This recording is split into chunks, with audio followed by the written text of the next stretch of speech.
Kidlat News Updates.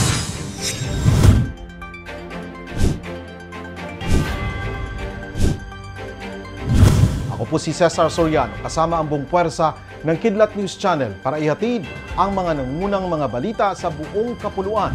Ngayon, naglabas ang Philippine Coast Guard o PCG ng isang drone footage na makikita na hinaharangan ng China Coast Guard o CCG ang BRP Teresa Magbanwa ng PCG sa Bajo de Masinloc West Philippine Sea o WPS.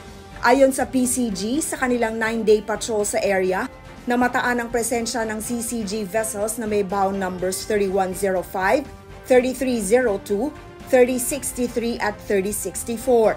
Sa salaysay ng PCG, mahigit 40 beses nilang nakita ang CCG vessels na paligid-ligid at palapit-lapit sa kanila.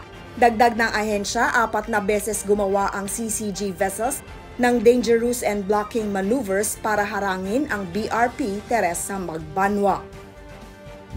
Umabot na sa 54 ang bilang ng nasawi sa landslide sa Maco, Davao de Oro noong February 6 ayon sa provincial government ng Davao de Oro. Makikita rin sa report na nilabas ng Maco Municipal Disaster Risk Reduction and Management Office na tumaas mula 31 hanggang 36 ang injured sa nangyaring aksidente.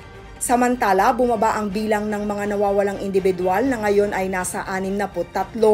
Ayon sa Eastern Mindanao Command o East Mincom, apektado ang ilang mga bus sa landslide na may sakay ng 88 manggagawa ng Apex Mines. Isang forest fire ang tumupok sa isang 3-hectare wooded area sa Camp John Hay, Baguio City. Ito ang naitalang ika-4 na forest fire ngayong buwan sa naturang syudad. Ayon sa report, mabilis na kumalat ang apoy na nakaapekto sa communication lines sa area.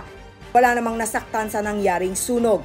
Ayon sa Baguio City Public Information Office Facebook page, nagsimula ang apoy sa Camp John Hay's Voice of America area.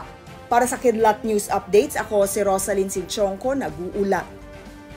atin niyo pong natunghayan ang mga headlines sa mga nakalipas na oras. Manatiling nakatutok para sa susunod na updates at breaking news. Ako po si Cesar Soriano, kasama nyo sa bawat pagputok ng balita.